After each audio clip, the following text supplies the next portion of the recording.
सुशांत सिंह राजपूत के फैन से हो गई है अंकिता लोखंडे नाराज। आइए जानते हैं क्यों। This is Shulka Jawan and you are watching movies Adda. Sushant Singh Rajput के जो फैंस हैं वो अभी भी सुशांत सिंह राजपूत के जस्टिस के लिए लड़ रहे हैं। उनका जो गुस्सा है सीबीआई के तरफ या फिर गवर्नमेंट के तरफ ये साफ साफ दिखाई देता है जब उनके फैंस यूनाइट होकर आज भी उनके लिए लड़ रहे हैं, उनके लिए ग्लोबल प्रेस फॉर एसएसआर करते हुए नजर आते हैं। तो इसी के चलते एक फैन ने सुशांत सिंह राजपूत की जो डेड बॉडी है उसके फोटोज की एक वीडियो बनाई है और उस वीडियो को ट्विटर पे डाल दिया। इसको देखते ही अंकिता लोखंडे हो गई बहुत ज़्यादा नाराज़ और गुस्सा, और गुस्से में आके अंकिता लोखंडे ने फट से ये लिख दिया उनके फ़ैन को कि देखो कि आपका जो प्यार है, आपका जो सपोर्ट है सुशांत सिंह राजपूत के प्रति, वो तो हम समझ रहे हैं, we all understand this, but ये अगर आप ऐसे उनके डेड बॉडी के फ़ोटोज़ डालते रहोगे तो उससे हमें बहुत दुख हो रहा है उनके फैमिली को और उनके जो बाकी सारे फैंस हैं, उनके जो वेल विशर्स हैं, उनके फ्रेंड्स हैं, और ख़ास तौर पे अंकिता लोखंडे जो इतनी करीबी रही है उनके, उन्होंने ये कहा कि हम सबको बहुत तकलीफ़ होती है, तो आप प्लीज़ ये तरीका नहीं है कि आप अपना प्यार, अपना सपोर्ट फैमिली और सारे फैंस या सुशांत सिंह की तरफ भी आप दर्शाएं। ये कोई तरीका नहीं है कि आप इस तरीके से अपना सपोर्ट दर्शाएं। और इसके लिए अंकिता लोखंडे ने ये साफ साफ लिख दिया उनके फ़ैन को कि प्लीज़ ये जो वीडियो है वो अभी के अभी हटाइए, और ये तरीका नहीं होता है किसी भी फ़ैन को अपने कोई भी एक्टर या किसी भी चाहने वाले के तरफ इस तरीके का कोई भी एक्शन लेना। सो अंकिता लोखंडे ने उनको साफ साफ डांटा और उनको ये कहा कि ये अभी के अभी हटा दीजिए वीडियो को। और इसी के चलते अंकिता लोखंडे जो हमें हमेशा दिख रही है कि सुशांत सिंह राजपूत के जस्टिस के लिए वो बार बार झगड़ते हुए नज़र आती है, वो हर चीज़ में उनके फैमिली के साथ, उनके वेल विशर्स के साथ हमेशा खड़ी है। और इसलिए ये देखने में आया है कि अंकिता लोखंडे का जो गुस्सा है वो बिल्कुल जायज़ है। तो आपको क्या कहना है इस बारे में, बताइए ज़रूर हमें कमेंट्स में। दिस इज शुल्का जवान साइनिंग ऑफ।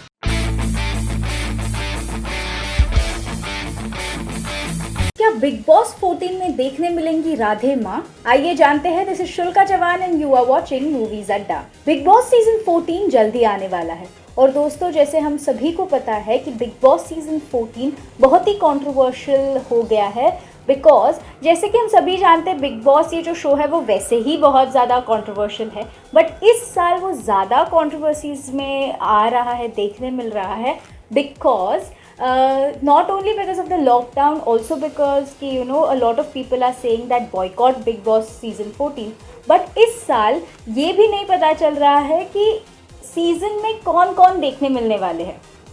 पहले तो ये होता था कि कहीं ना कहीं से लीक हो जाती थी खबर, पता चलता था, बट इस टाइम के जो प्रोमोज भी आउट हो रहे हैं, जैसे अभी रिसेंट एक प्रोमो आउट हुआ है, वहाँ पर समझ ही में ही नहीं आ रहा है कि कौन एग्जैक्टली होने वाला है हाउस में। बट जो अभी रीसेंट प्रोमो जो आउट हुआ है बिग बॉस के तरफ से, उसमें देखने मिल रही है राधे माँ। जी दोस्तों, राधे माँ जो बहुत ही बड़ी पब्लिक फिगर है and she herself has been really controversial, and as we know Bigg Boss is a show of controversies. तो दोस्तों क्या है आपकी राय, क्या कहना है आपको? क्या राधे माँ के आने से बिग बॉस की जो शान है या बिग बॉस में जो एक आशीर्वाद का हाथ हमेशा रहेगा? क्या है आपका कहना, बताइए हमें। दिस इज शुल्का जवान साइनिंग ऑफ।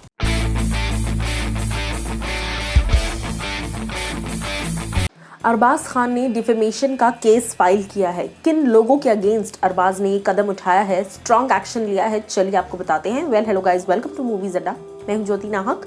बता दूं आपको कि अरबाज खान, जिनका नाम कई बार लिया जा रहा है दिशा सालियान के केस में, जी हाँ, इनडायरेक्टली सुशांत सिंह राजपूत के केस में, उन्होंने अब फाइनली एक कदम उठाया है। उन्होंने डिफेमेशन केस फाइल किया है, यानी मानहानि, उनकी इमेज को, उनके नाम को टैम्पर करने के इल्ज़ाम जो है वो उन्होंने लगाए हैं। अब मैं आपको बता, डिफेमेशन का खैर मतलब यही होता है, और ये डिफेमेशन केस उन्होंने साक्षी भंडारी और विभोर और अशोक कुछ नाम हैं जो कि सोशल मीडिया यूज़र्स हैं, इन लोगों के अगेंस्ट ये कंप्लेन की है और सोशल मीडिया पर ये लोग जो है नेगेटिविटी फैला रहे हैं, ऐसा उस फाइल में लिखा ऐसा अरबाज का जो क्लेम है कि मेरे अगेंस्ट नेगेटिविटी फैलाई जा रही है और मेरा नाम ड्रैग किया जा रहा है दिशा सालियान के केस में, जबकि मेरा इस केस से कोई लेना देना नहीं है।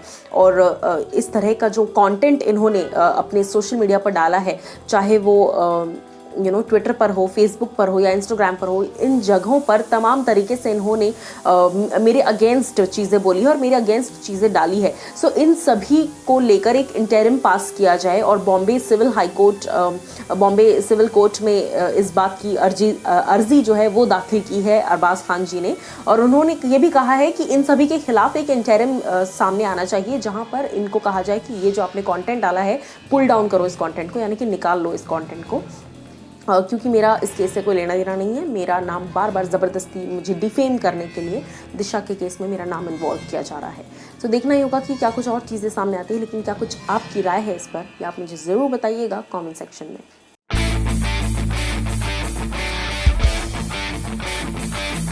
दीपिका पादुकोण ने एनसीबी के सामने अपना कन्फेशन दिया है, जी हाँ। और दीपिका ने क्या रीजंस बयान किए हैं उनके माल को मांगने को लेकर, चलिए आपको बताते हैं। Hello guys, welcome to movies Adda. मैं हूं ज्योति नाहक। बता दूं आपको कि दीपिका पादुकोण ने एनसीबी के सामने वो हाजिर हुई। उन्होंने कई उनसे सवाल जवाब किए गए। उनसे पूछा गया कि what do you mean by mall, and मुझे माल चाहिए एंड ऑल दैट स्टफ। तो दीपिका पादुकोण ने जो आंसर दिया है वो मैं आपको बताती हूँ, लेकिन उससे पहले ये बता दूँ कि ये खबरें एनसीबी के सोर्सेज की तरफ से आई है, जो हर जगह पर इस वक्त वायरल हो रही है। और वही खबर जो है हम अपने चैनल के व्यूअर्स को बता रहे हैं, क्योंकि आप लोग पूछते हो बाद में कि आपको कैसे पता, आपको एनसीबी ने बताया। नहीं, एनसीबी के सोर्सेज ने मीडिया को इन्फॉर्म किया, और मीडिया जो है उसका काम है आपको बताना कि ये वहाँ पर चल रहा है या इस तरह की चीज़ें अप्रॉक्सीमेटली चल रही है। अब मैं आपको बता दूं कि दीपिका पादुकोण ने अपने इंटेरोगेशन के वक्त ये कहा कि माल का मतलब है सिगरेट। जी हाँ, माल जब मैं मांग रही थी उसका मतलब था सिगरेट, एंड ये कोड वर्ड है। तो एनसीबी को कोड वर्ड्स जो है वो बताए हैं दीपिका ने कि मैं माल मांग रही थी, उसका मतलब ये था कि मैं सिगरेट की बात कर रही हूँ, बट सिगरेट को सिगरेट ही कहा जाता है, उसको माल क्यों कहा जाएगा, आई हैव नो आइडिया। पर दीपिका ने अपने बचाव के लिए यही स्टेटमेंट दिया है। देखना ही होगा कि इस स्टेटमेंट पर एनसीबी कितना भरोसा करती है, लेकिन आपको कितना भरोसा है इस स्टेटमेंट पर, ये आप मुझे ज़रूर बताइए कमेंट सेक्शन में।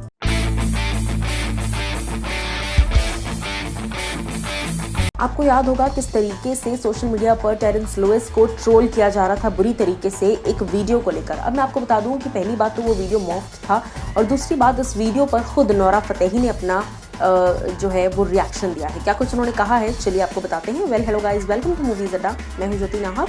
बता दूं आपको कि नोरा फतेही और टेरेंस लुइस के इस वीडियो पर काफ़ी बवाल हो गया था, लेकिन इस पर टेरेंस ने खुद ही नोरा के साथ एक फ़ोटो डाली खूबसूरत सी, और उसके नीचे कई सारी बातें लिखी कि लोग जो है वो बहुत गलत समझ लेते हैं, एक स्टोरी के फॉर्मेट में लिखा। लेकिन इसके नीचे नोरा फतेही ने कमेंट किया और उन्होंने लिखा कि thank you so much Terence, आपने और गीता मैम ने मुझे बहुत ही रिस्पेक्टफुली एज अ जज एक्सेप्ट किया है शो पे। ये मेरे लिए एक लाइफ लर्निंग एक्सपीरियंस है।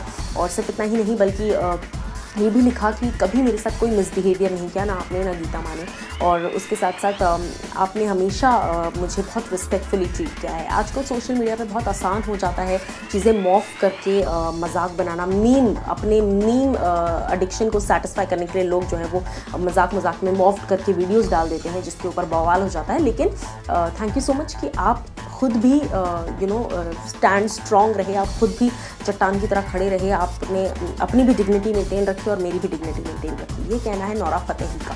क्या कुछ आपकी राय है इस पर, ज़रूर मैं बताइए कमेंट सेक्शन में। लेकिन हाँ, सोशल मीडिया पर कभी भी किसी को ट्रोल करने से पहले उसके पीछे का सच जानना भी बहुत ज़रूरी है। क्या कुछ आपकी राय है, बताइए मुझे कमेंट सेक्शन में।